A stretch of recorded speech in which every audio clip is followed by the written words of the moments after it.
how to lose weight using real science, using whole foods. So if you follow this, you're going to be able to lose weight and improve your health. This is a really important video, and you need to be real with yourself first of all if you need to lose weight. While we should not be trying to chase some crazy body image of being like completely ripped, which can actually be kind of unhealthy if you get to really low levels of body fat, we also need to be real that if we are carrying belly fat and carrying excess adipose tissue, it can put our health at risk. This has been clearly established. So let's get into how to lose that weight. The first thing you want to do is find your total daily energy expenditure, your TDEE as it's called. There are calculators online where you can find this. Now, this measurement is not perfect, but it is a decent range of basically how many calories you are burning through in any given day. To do this, look up TDEE calculator. There's a few free ones online. Put in your age, your weight, your height. And now when it asks for activity level, you need to be real with yourself. When they refer to exercise, they mean actual hard workout. So if you aren't working out hard, you need to be real with yourself. You're only going to harm yourself if you overestimate how much you work out. Some weeks I really am doing that heavy exercise protocol, 6 to 7 days, hard training in the week. So on those days where I'm really working out hard, it probably puts me around 2,847 calories. This is important to know because you do have to be in a calorie deficit to lose weight. For some reason, people in the holistic health community, which I would say I am part of, I'm a big fan of it, have sometimes denied calories in, calories out. The simple fact is this just does work for weight loss. When you go into a calorie deficit, you lose weight. When you go into a calorie surplus, you put on weight. Now we'll get into why some of the arguments sort of, I would say, against that simplification do make sense, because you can make life really easy for yourself or really difficult for yourself. But we need to make it clear that that is the most important thing to look at. If you are in a deficit, you are going to start to lose weight. If you're in a surplus, you're going to gain weight. If you're at maintenance, you're going to stay at the weight you're at. This video is going to be very practical, and while it's going to dive somewhat into the science of why this stuff works and what you need to understand, it's going to be more of a video that you can watch and then you can be like, I'm going to go do this right now. So the first thing should be you download a food tracking app. There's MyFitnessPal, there's Chronometer. In here, you can start to enter in foods you are eating to get a general range and knowledge of how calorically dense they are and how many calories you are consuming in a day. For some people, they will really have to track their food and stick to this. For other people, they don't. They start to learn basically like what calories are, the fact that like olive oil is really calorically dense, so is butter. They start to generally get a range of how they feel, and they can go into a slight deficit without needing to track exactly. But the simple fact is, if you have no idea, no concept of how many calories a certain food is, you should download one of these apps and start to track everything you eat in a day. And I'm talking everything. If you put olive oil on top of your food or grass-fed butter or whatever it is, those are still calories. So now let's get into how to live a day, a perfect day, starting from the morning. When you wake up in the morning, the first thing you should do is go outside and hydrate. This is going to help your circadian rhythm and all of the things the holistic health community talks about of sleep, exercise, sunlight, movement, hormones, all these things do matter. Why do they matter? Well, calories in, calories out is the foundation. Your body has an immune function. It has an endocrine system or a hormone system. It has your gut health. And these things do dictate how you feel. You have the gut-brain axis, which is involved in dopamine, serotonin, norepinephrine. And while people have proven that you can lose weight eating Twinkies and McDonald's and all this crappy food that I hate, the simple fact is, in reality, it's extremely difficult for people, because if you get sick for a week eating those foods, it's going to make it harder. If you have a lack of energy because you are developing some nutrient deficiencies, it's going to make it harder to go hard at the gym. If you're eating not enough protein and real whole foods to help your body recover and get good sleep, it's going to make it harder. So all this is going to be based on a real whole foods diet. Our main goal throughout the day is to hit our protein goal. How you can find your protein goal is very simple. Find the goal body weight that you want to be at and make sure that goal body weight puts you at a relatively lean physique. You want to eat that many grams of protein every single day. For many people, if I tell them, hey, eat this many grams of protein per day, walk a lot, lift some weights, eat whole foods, they will lose weight. Studies have shown that eating a high protein diet and eating good amounts of fiber from real whole foods will stimulate these satiety hormones like GLP-1. You've probably heard of people doing Ozempic, GLP-1s, and you have other hunger hormones which get stimulated better, to oversimplify, when you eat real sources of protein, fiber. And we're gonna dive into exactly what foods and walk you through this day. But when you feel full, it makes life easy because then you feel good. You see, most of your calories are not burned through exercise. Even if you're exercising exercising pretty hard, they are burned through something called BMR. This is your basal metabolic rate. It's the calories that your body uses to do basic functions. BMR is going to be like 50 to 80% of the calories you burn. There's also the thermic effect of food, meaning your body literally uses calories to digest the food you are eating, and this accounts for about 5 to 10% of the calories you burn. And then you have exercise, which of course can burn calories. The real trick is as your body gets healthier and you exercise more and your mitochondria function better, that BMR can be increased, because as you get more jacked, which is essential for losing weight, muscle mass burns more energy than fat. Why we're going to focus on protein is because it has the highest thermic effect out of all of the macronutrients. You have proteins, fats, and carbs. All of them are essential in having a healthy diet, but you really want to focus on protein. So for breakfast, what you're going to do is have some eggs. If you're trying to lose weight, don't use a large amount of butter, but yeah, you can use a little bit of butter. Or you can go with a protein shake. Blend up some fruit, some dairy, and some protein powder. Starting your day off right out the gate with 30 or 40 grams of protein is a great idea. I like to have some black coffee with this, as coffee does help limit your appetite. Caffeine can be amazing. You just don't really want to have it after about 12 for most people. And you definitely don't want to be putting sugar or some of these crazy additives that are in some coffee. Just black coffee, maybe a little splash of milk. Remember to track that dairy if you're putting it in there. And the other really true thing is if you don't want to have breakfast and you just want to wake up and have some water with some electrolytes and fast, that is totally fine. One of the most important things I'm about to tell you right now is if you are really trying to lose weight, there might be periods of time in the day where you are hungry. The goal is obviously not to starve yourself, because you want to really start to fuel your workouts. But it's crazy. This is like controversial to say.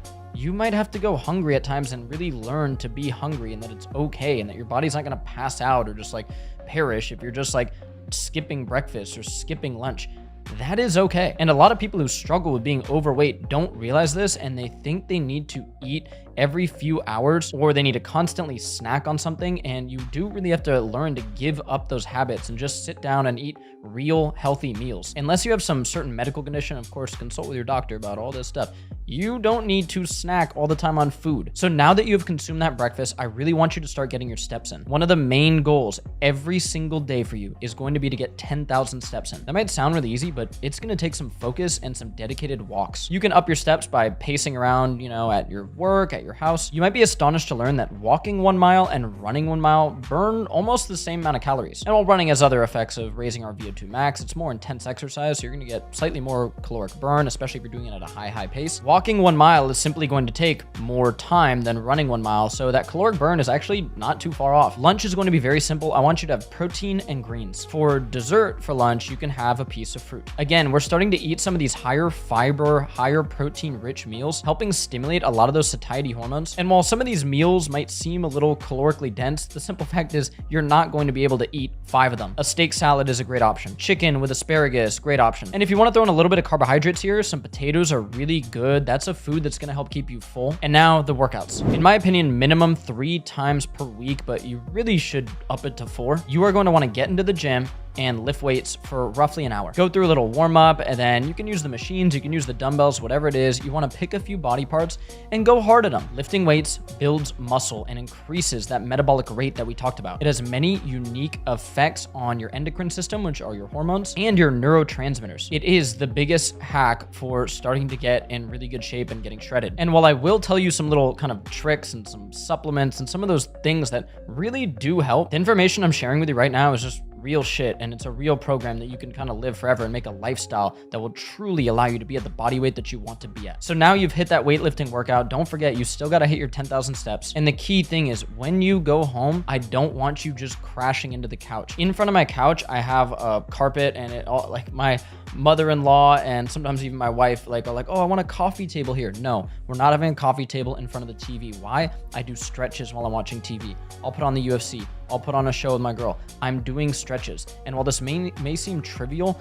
just fidgeting and moving and stretching throughout the day burns an immense amount of calories. For dinner, I'm having some protein, some greens, and some carbs. And then for dessert, I'm having some type of fruit usually. This can look like some steak and maybe a baked potato, whatever it is. You guys see all the recipes I post. There's so many of them. When you're tracking your food, make sure to add in any fats that you're cooking the meat in or veggies in. Don't worry about salt. Salt up your food, season it up. That's not going to matter. And the big thing that gets gets a lot of people is they want something for dessert. I completely understand. Greek yogurt bowls with fruit are going to be your best friend. The reason is when you eat these higher volume foods and snacks throughout the day, it's going to help you feel full. I'm going to quickly list off some of my high volume foods that I like. What this means is they are pretty low in calories, but they're really gonna make you feel full. Number one, berries. Strawberries, blueberries, blackberries, whatever it is, get organic berries. If you wanna get frozen, you can get organic ones. It's way more affordable. We've done a video before, like comparing how many calories, I think it was like 800 calories of strawberries is.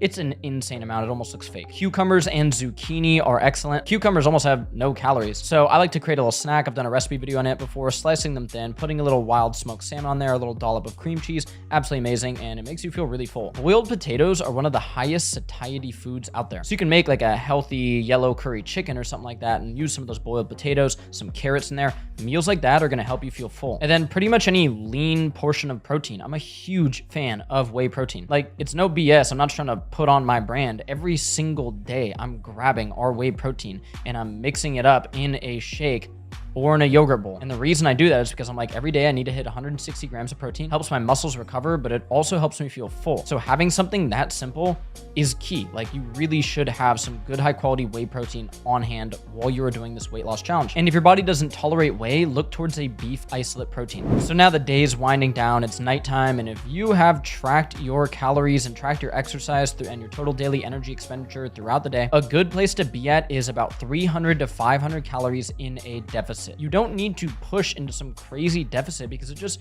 makes life difficult for you. It can negatively affect your sleep. It's just not a good long-term thing to do. And so yes, this doesn't create crazy fast results, but the actual studies show that when you lose weight sort of over a slightly longer period of time, you know, maybe a half pound per week, a pound per week, you're actually able to stick to it for longer. Before bed, I would really recommend taking some magnesium glycinate. And there's other products out there like our sleep caps that can sort of make you tired, because I know people say sometimes, oh, it's hard for me to fall asleep. And again, if you're gonna get hungry, eat one of those high volume snacks. Do not get up and eat a super calorically dense snack. Water is going to help here. Stuff like L-glutamine in water or electrolytes in water. It's going to be amazing for you. Sleep is super critical for this whole process. When you get even one night of poor sleep, ghrelin, which is your hunger hormone, goes up, and leptin, which tells your body that you're full, goes down. This is going to cause more food cravings. Even for someone like myself, I don't really need to worry about my weight right now, but we got back from a trip from Texas and I got limited sleep, and I could feel myself craving certain foods, which really normally isn't the case for me. To get good sleep, make your room dark, make it relatively cool, whatever you find comfortable. For me, about 68 degrees is good. Don't expose yourself to bright blue light at night. So like, put some blue light blockers on, make your phone red. We've talked about this on many other posts on how to get good sleep. Do a nice meditation routine at night where you're basically inhaling a little bit and then lengthening your exhale and letting everything relax and drift off into good sleep. That's a dream day. And now we're going to get into some sort of rapid fire stuff that's going to help you. Number one, there are certain supplements that can sort of help your blood sugar, like alpha-lipoic acid,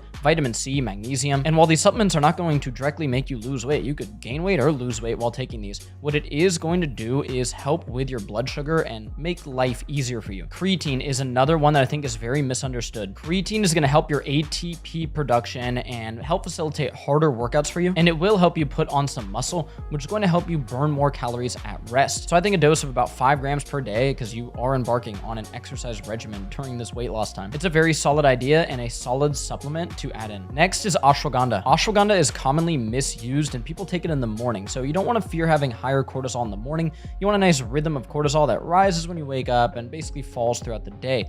So after training, when I get home is when I'm taking some ashwagandha. This is going to help lower my cortisol a bit, help facilitate deeper sleep. And it's a very affordable, easy to use supplement. And when used right, it can lead to more feelings of calmness, lead to slightly better endocrine function, so more testosterone. So I'm a huge fan of it. Tools like sauna can help. Now, saunas don't burn an insane amount of calories. You can burn 100, 200, sometimes 300 calories in like a sauna session, but they've been shown to help with sleep. And there is some truth. Do saunas help you detoxify? There's actual studies on that, helping you sweat out stuff like heavy metals, even BPA. So if you have access to a sauna at your gym, get in there a few times a week. It's a good thing. And the last thing I'll talk about is basically how you want to manage your macronutrients. There's simply a variety of ways to go about this. In my opinion, if you are trying to lose weight, a higher protein, lower carb diet is the way to go. Why is this? Let me be clear that I'm definitely not saying no carb. I eat potatoes, I eat fruit, I eat veggies, and in the day that I planned out, yeah, you're gonna be eating some of those carbs. Carbs do help you fuel your workout, they get you fiber, and they're a pretty satiating food and not one you need to fear. However, oftentimes for people that aren't embarking on some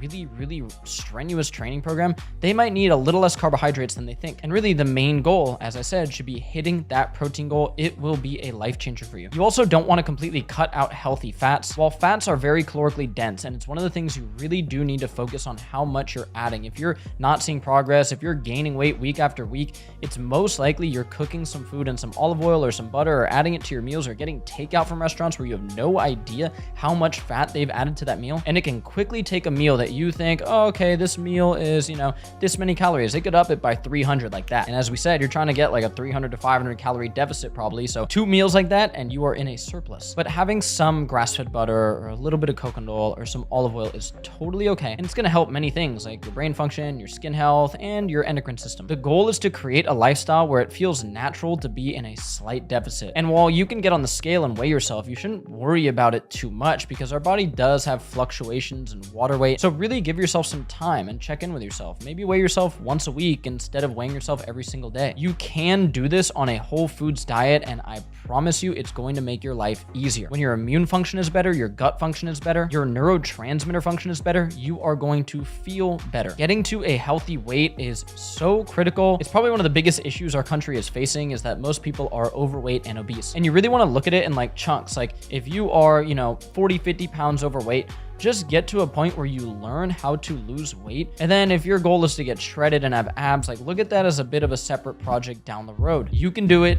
Eat those real foods, get those steps in, lift some weights, up that protein intake, and hit that slight deficit. I love you guys so much. I'm glad you're embarking on this journey. If you're watching this video and you're like, all right, I'm gonna start tomorrow, we're here with you. We support you. Get after it, and yeah, you're gonna have to put in some hard work. You might have to, go hungry occasionally to hit that goal. It's okay, you can do it. Let me know any questions you have below, and follow me for more stuff like this because I post helpful stuff for your health every single week. Get after it. Let's go.